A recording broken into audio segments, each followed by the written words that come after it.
E aí, meu povo, tudo bom? O meu nome é Ariana Mendonça e tá começando mais um Democratizando aqui neste canal. E hoje, de uma maneira muito especial, eu vou te convidar a debruçar os nossos estudos na temática constitucional. E confesso, é uma das matérias, uma das temáticas mais lindas de todo o direito constitucional. E olha só, é uma das temáticas que tem maior recorrência em todas as provas de concurso público nacional. Seja em qualquer esfera, esse tópico sempre vai estar no seu edital. Então é necessário que a gente redobre as nossas atenções, reforce nossas leituras e treine incansavelmente, para que a gente possa, de uma maneira muito acertada e muito pontual, obter isso na nossa trajetória acadêmica, na nossa trajetória de concursos públicos, enfim. Certo? Nesse sentido, nós vamos começar a analisar o rol do artigo 5º. Se você não conhece o tão famoso artigo 5º da nossa Constituição, eu te convido a partir de agora, ao escutar os nossos podcasts, que você tenha em mãos a sua Constituição, o seu texto constitucional. Isso como método de estudo é muito interessante, porque você vai se adaptando e vai se acostumando com o seu material. E aí você vai poder grifar, vai poder fazer todas as anotações específicas para cada inciso, para cada linha. Isso facilita muito, porque quando você for começar o processo de revisão, a fixação ela vai ficar muito mais veloz. A fixação ela fica muito mais rápida, porque você já começa a ter noção mais ou menos do posicionamento geográfico de cada artigo. Você começa já a ter noção e ter uma memória fotográfica de cores, setas, e isso vale muito como método de estudo, certo? Então vamos lá.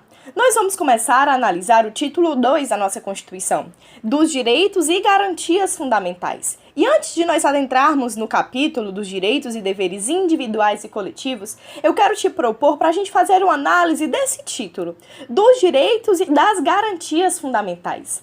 A gente sempre ouve muito falar em direito fundamental, direito fundamental, direito fundamental.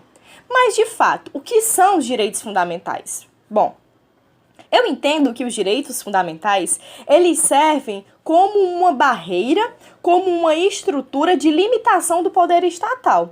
Como assim, Ariana? Ele se posiciona de tal forma que ele propicia uma segurança jurídica. Ariana, mas o que é segurança jurídica? A segurança jurídica, ela é uma característica fundamental do Estado democrático de direito.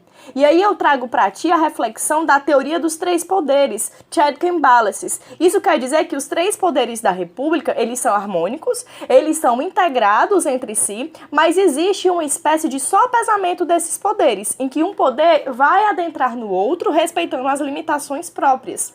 Então, quando a gente fala de direitos fundamentais, a gente tem que lembrar dessas estruturas epistemológicas, principalmente quando a gente fala das barreiras, da limitação do poder estatal. Então, eu entendo que o direito fundamental, ele visa coibir algumas arbitrariedades estatal. E aí a gente reforça a força e a necessidade do Estado democrático de direito, certo? E aí nesse título eu quero te trazer a reflexão da diferença de direito e garantia, certo? Nesse sentido, o direito ele vai ter um cunho declaratório, na medida em que ele vai manifestar, ele vai declarar a existência de um determinado interesse ou de uma determinada vantagem.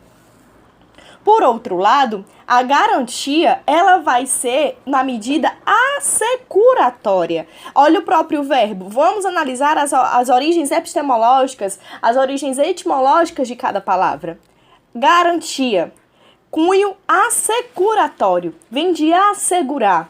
Então, aquele direito que foi declarado determinada vantagem, determinado interesse, agora ele vai ser assegurado. Isso significa dizer que essa garantia vai dar consistência a esse direito, vai dar consistência a esse ordenamento, na medida em que essas normas de direitos fundamentais, ela não tem apenas um caráter programático. Isso significa dizer que as normas de direitos fundamentais, elas precisam estar aptas a produzir efeito no mundo fático. Elas precisam estar aptas a seguir a tridimensionalidade do direito, de fato, valor e norma. E a partir de então ter uma aplicabilidade dentro da sociedade. E aí eu quero te trazer a reflexão também da diferença da garantia e do remédio constitucional. Então eu tenho um direito que é declarado, eu tenho uma garantia que visa assegurar e dar consistência a esse direito, e eu tenho um remédio constitucional. E aí, nesse caso, o remédio constitucional vai servir como um instrumento processual para garantir a eficácia e efetividade desse direito. Por exemplo, eu tenho a minha liberdade de ir e vir, é um direito. Quando esse meu direito, apesar de diversos mecanismos garantistas para assegurar esse direito, mesmo com esses fundamentos de garantia do direito de ir e vir, do direito de liberdade de locomoção, mesmo tendo essas garantias, o meu direito, quando ele é cerceado de forma ilegítima ou ilegal, eu vou ter o remédio constitucional do habeas corpus. Isso significa dizer que eu vou ter o meu direito que é declarado, eu vou ter um mecanismo de dar consistência, um mecanismo para assegurar esse direito, na mesma proporção em que essas garantias não forem necessárias, eu vou ter a incidência desses remédios constitucionais. E aí nós temos o mandado de injunção, temos o habeas data, o habeas corpus, enfim, uma série de direitos de remédios constitucionais, tá certo? Essa primeira análise, ela é muito fundamental e ela é muito necessária para que a gente possa se debruçar na análise detalhada, na análise sistemática de todo o rol de direitos fundamentais do artigo 5º. Tá certo? Acompanha o próximo podcast que nós vamos tratar dos parágrafos 1º, 2º, 3º e 4º do artigo 5º da nossa Constituição. Um abraço e até a próxima!